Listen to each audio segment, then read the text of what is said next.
അവകാശികൾ ആരുമില്ലാതെ LICയിൽ കെട്ടിക്കിടക്കുന്ന 23,000 കോടി രൂപയിൽ നിങ്ങൾക്കും അവകാശപ്പെട്ട പൈസയുണ്ടോ? നമസ്കാരം പ്രിയപ്പെട്ടവരെ, വെൽക്കം ടു സുരേഷം ചാനൽ. നോക്കൂ, അവകാശികൾ ആരും വരാതെ ലൈഫ് ഇൻഷുറൻസ് കോർപ്പറേഷൻ അതായത് LICയിലെ 23,000 കോടിയിൽ പരം രൂപയുണ്ട്. ഈ വീഡിയോ കാണുന്ന പലരും LIC ചേർന്നിട്ടുണ്ടാകും, ഞാനും ചേർന്നിട്ടുണ്ട്.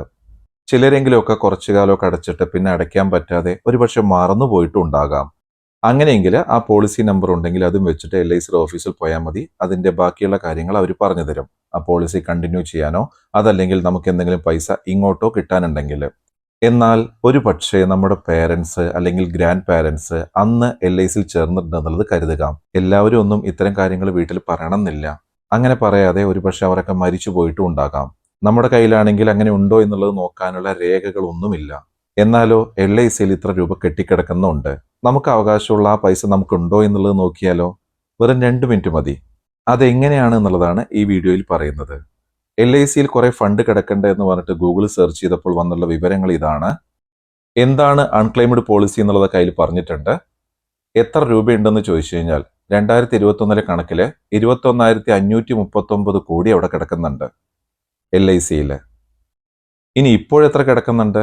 അൺക്ലെയിംഡ് ഫണ്ട്സ് ഇൻ LIC കൊണ്ട് സെർച്ച് ചെയ്ത് നോക്കൂ. എന്നാൽ 2023-24 മാത്രം 880.93 കോടി. ഇത് ആ വർഷത്തെ കണക്ക് മാത്രമാണ് കേട്ടോ. ഇപ്പോൾ 24-25 ആയില്ലേ? എന്തായാലും 23,000 കോടി കഴിഞ്ഞിട്ടുണ്ടാകും. അപ്പോൾ ഇനി അത് നമ്മുടെ പൈസ ഉണ്ടോ എന്നുള്ളത് എങ്ങനെ ചെക്ക് ചെയ്യുക എന്നുള്ളതാണ്. അതിന് ഗൂഗിൾ സെർച്ചിൽ തന്നെ LIC ഇന്ത്യ എന്ന് സെർച്ച് ചെയ്ത് കഴിഞ്ഞാൽ വരുന്ന ആദ്യത്തെ site life insurance corporation of ഇന്ത്യയുടെ, അതിൽ ക്ലിക്ക് ചെയ്യാം. അപ്പോൾ ഇങ്ങനെ ഒരു വീഡിയോ കാണും, അത് ക്ലോസ് ചെയ്യുക. ലെഫ്റ്റ് സൈഡിൽ 3 വര കണ്ടോ, മെനു, അതിൽ ക്ലിക്ക് ചെയ്യുമ്പോൾ കസ്റ്റമർ സർവീസസ് എന്നുള്ളത് കാണില്ലേ, അതിൽ ക്ലിക്ക് ചെയ്യുക.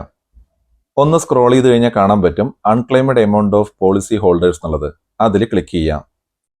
അപ്പോൾ ഇങ്ങനെ വരും. അതിൽ 4 കാര്യങ്ങൾ ചോദിച്ചിട്ടുണ്ട്. പോളിസി നമ്പർ, പോളിസി ഹോൾഡറിന്റെ പേര്, date of birth, pan card. Policy number ഉണ്ടെങ്കിൽ നമുക്ക് ഇതിലൂടെ നോക്കേണ്ട ആവശ്യമില്ല, നേരിട്ട് LICയുടെ ഓഫീസിൽ പോയാൽ മതി. പിന്നെ മാത്രമല്ല, ഒരുപക്ഷെ നമ്മളോട് പറയാത്ത പാരൻസിന്റെയോ ഗ്രാൻഡ് പാരൻസിന്റെയോ ഒക്കെ പോളിസി നമ്പർ നമ്മുടെ കയ്യിലില്ലല്ലോ, അതുകൊണ്ട് അത് വിട്ടേക്കുക. പക്ഷെ പേരും ഡേറ്റ് ഓഫ് ബർത്തും മസ്റ്റ് ആയിട്ട് കൊടുക്കണം. പാൻ കാർഡ് കുഴപ്പമില്ല, കാരണം അന്നത്തെ കാലത്ത് പാൻ കാർഡ് ഇല്ലായിരുന്നു. അതുകൊണ്ട് പേരും ഡേറ്റ് ഓഫ് ബർത്തും കൊടുത്ത് നോക്കുക. ഞാനിവിടെ എൻ്റെ നോക്കി, എൻ്റെ പേരിലൊന്നുമില്ല. നമ്മൾ ഈ പേരും ഡേറ്റ് ഓഫ് ബർത്തും കൊടുത്തു കഴിഞ്ഞിട്ട് സബ്മിറ്റ് ചെയ്യുന്ന സമയത്ത് ഏറ്റവും താഴത്തെ വരി കണ്ടോ, record with respect to entered data not found. എൻ്റെ പേരിൽ അങ്ങനെ കുടിശ്ശികയൊന്നുമില്ല, ഞാൻ ഓൾറെഡി അടച്ചുകൊണ്ടിരിക്കുന്നതാണ്. പക്ഷേ അങ്ങനെ ഉണ്ടെങ്കിൽ അവിടെ കൃത്യമായിട്ട് അത് കാണിക്കും. നിങ്ങളുടെ സ്വന്തം പേരിലോ പാരൻസിൻ്റെയോ ഗ്രാൻഡ് പാരൻസിൻ്റെയോ ഒക്കെ പേര് വെച്ചിട്ടും അവർ ഡേറ്റ് ഓഫ് ബർത്ത് വെച്ചിട്ടും സെർച്ച് ചെയ്ത് നോക്കൂ, ഉണ്ടെങ്കിൽ അവിടെ കാണിക്കുമെന്നാണ് അറിയാൻ കഴിഞ്ഞിട്ടുള്ളത്.